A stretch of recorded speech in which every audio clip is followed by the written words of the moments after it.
Good morning six class students.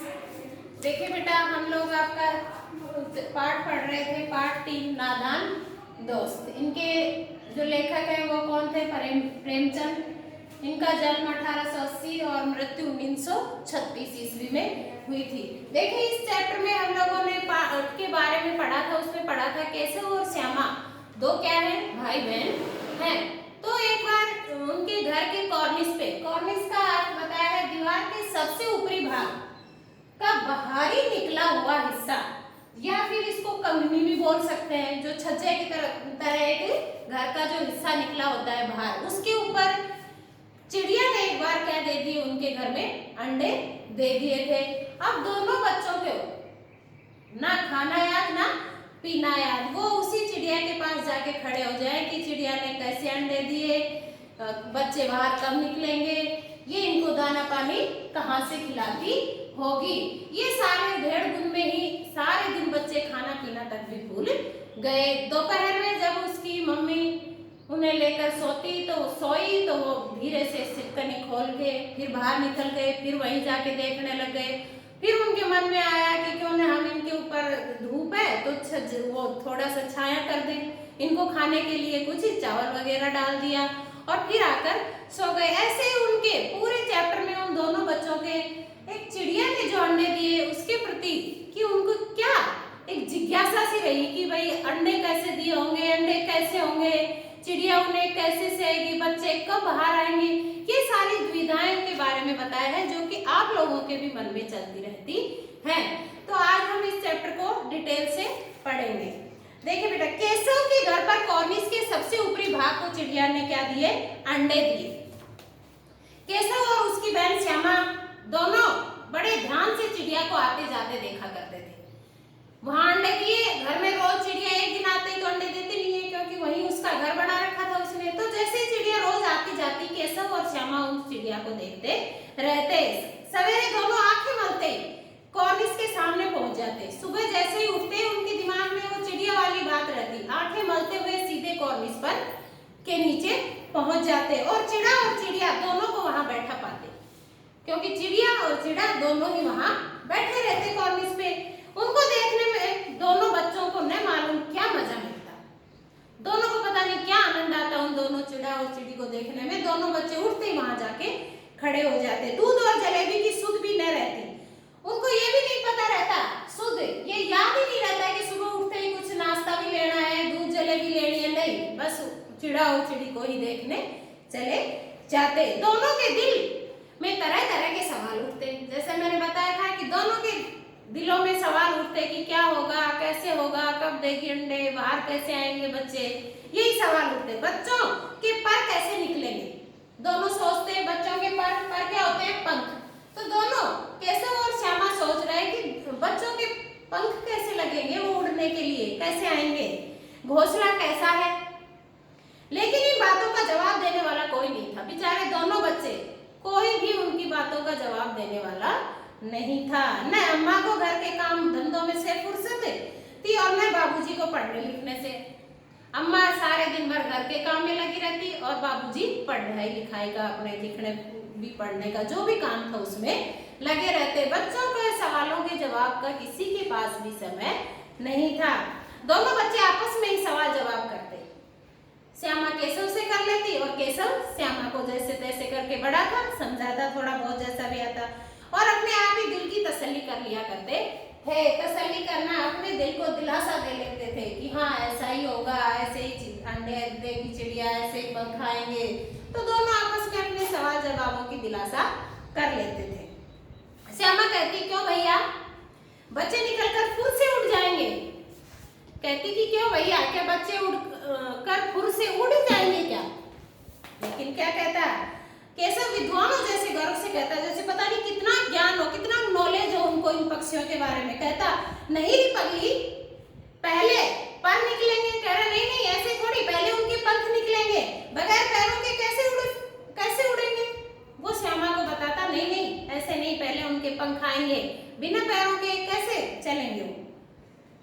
Shyama बच्चों को क्या खिलाएगी बेचारी? फिर श्यामा उससे दूसरा सवाल करती है कि बच्चों को चिड़िया बेचारी आ जाएंगे तो क्या खिलाएगी केशव? इस पेचीदा सवाल का जवाब कुछ लिए कि भाई सही बात है कि क्या खिलाएगी, तो वो थोड़ा सोच समझ के उस सवाल का जवाब देता, थोड़ी देर रुक जाता। इस तरह 3-4 दिन गुजर गए।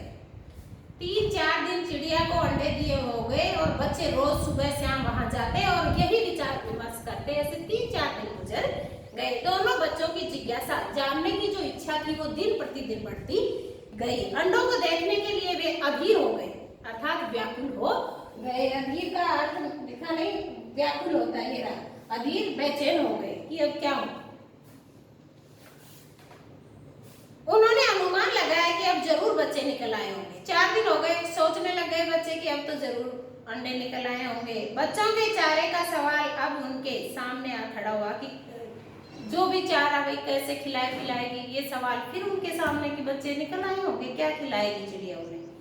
चिड़िया बेचारी कितना दाना कहाँ से लाएगी, कह रहे इतना दाना चिड़िया कहाँ से लाएगी अगर बच्चे निकल आए होंगे तो। बच्चों का पेट भरे कि अपने बच्चों के पेट भरने के लिए चिड़िया इतना दाना कहाँ से लाएगी। गरीब बच्चे भूख के मारे चू चू करके मर जाएंगे। बेचारे गरीब से बच्चे, छोटे से बच्चे, वो भूख के मारे चींची करते हुए ही मर जाएंगे, क्योंकि चिड़िया तो उन्हें इतना अनाज दे नहीं पाएगी। इस मुसीबत का अंदाजा करके दोनों घबरा उठे। दोनों के घबराहट हो गई कि अब ये क्या होगा। दोनों ही मुसीबत में आ गए कि अब चिड़िया कैसे क्या करेगी। दोनों ने फैसला किया कि कॉर्निश पर थोड़ा सा दाना रख दिया जाए। देखो दोनों बच्चे अपने डिसाइड कर रहे हैं अपने कि क्या रख दे कॉर्निश पे। हम लोग रख देते हैं थोड़ा सा दाना रख दिया जाए। श्यामा खुश होकर बोली, तब तो चिड़िया को चारे के लिए कहीं उठकर भी नहीं जाना पड़ेगा। श्यामा फिर बोली, हाँ भैया ये बढ़िया रहेगा, क्योंकि हम रख देंगे तो चिड़िया को कहीं उठ के जाना भी नहीं पड़ेगा। केशव नहीं, तब क्यों जाएगी, वो कह रहे नहीं तब क्यों जाएगी जब उसे यही मिल जाएगा तो। श्यामा क्यों भैया, बच्चों को धूप नहीं लगती होगी। अब देखो खाने का बंदोबस्त कर दिया, अब कह रही है कि क्या इनको धूप नहीं लगती होगी। केशव का ध्यान इस तकलीफ की तरफ नहीं गया था। केशव केवल खाने पीने का ही ध्यान था, ये धूप छांव का ध्यान नहीं था। बोला जरूर तकलीफ हो रही होगी। बोला हाँ ये भी बात सही है, धूप भी आ रही होगी, बेचारे प्यास के मारे तड़पते होंगे, ऊपर छाया भी तो नहीं है। कह रही है अब क्या करें, बेचारे मारे प्यासे तड़प रहे होंगे, ऊपर छाया भी नहीं है। आखिर यही फैसला हुआ कि घोंसले के ऊपर कपड़े की छत बना दी देनी चाहिए। दोनों बच्चों ने सोच लिया कि जो कपड़े की छत है वो इनके ऊपर लगा दी जाए। पानी की प्याली, और प्याली में क्या पानी और थोड़े से चावल रख देने का प्रस्ताव भी स्वीकृत हो गया। प्रस्ताव जो मुद्दा था, जिस बारे में बात चल रही थी चिड़िया के छाया करने की, उसमें ये प्रस्ताव आ गया। इस मुद्दे पे बात स्वीकृति मिल गई कि उन्हें क्या कटोरी में पानी और उनके ऊपर कपड़े से छत बना दी जाए और चावल डाल दिए जाए। दोनों बच्चे बड़े चाव से काम करने लगे कि चलो चलो ऐसे ही करते हैं। दोनों चाव में लग गए, शौक हो गए। श्यामा माँ की आंख बचाकर मटके से चावल ले आई। आंखें बचाकर चुपके से क्या ले आई, मटके में से चावल ले आई। कौन, श्यामा ले आई। केशव ने पत्थर की प्याली का तेल चुपके से जमीन पर गिरा दिया। पत्थर की प्याली में घर में तेल डला हुआ था, उसने तेल को गिरा दिया और उसे खूब साफ करके उसमें पानी भर दिया। क्यों, घर से कटोरी ले तो मम्मी डांटे, तो क्या करें। अब जो बाहर कटोरी तेल की थी उसका तेल बिखेर के उसको अच्छे से धोया और उसमें पानी डाल दिया। अब चांदनी के लिए कपड़ा कहाँ से आए, अब कह रहा है ऊपर छाया के लिए कपड़ा कहाँ से आए। फिर ऊपर बगैर छड़ियों के कपड़ा ठहरेगा कैसे और छड़ियाँ खड़ी कैसे होंगी, क्योंकि कपड़ा ऐसे डालने से तो डलेगा नहीं, उनके सपोर्ट के लिए छड़ी लगानी पड़ेगी। अब छड़ियाँ कैसे लगाई जाए। केशव बड़ी देर तक इस उधेड़-बुन में रहा। उधेड़-बुन समस्या का जो हल होता है कि कैसे क्या किया जाए, इसी उधेड़-बुन में रहा। आखिरकार उससे इस मुसीबत का भी हल कर लिया। श्यामा से बोला, जाकर कूड़े फेंकने वाली टोकरी उठा लाओ।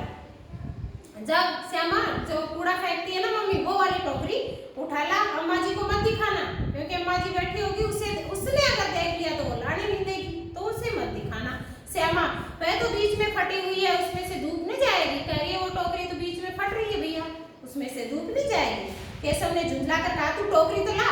अब उसे गुस्सा आ गया कि तू टोकरी तो ला, पहले ही सवाल जवाब ज्यादा कर रही है। मैं उसका सुराग बंद करने की कोई हिम्मत करता हूँ, अर्थात कोई तरकीब करता हूँ कि जो होल बना हुआ है टोकरी में उसे भी मैं बंद कर दूं।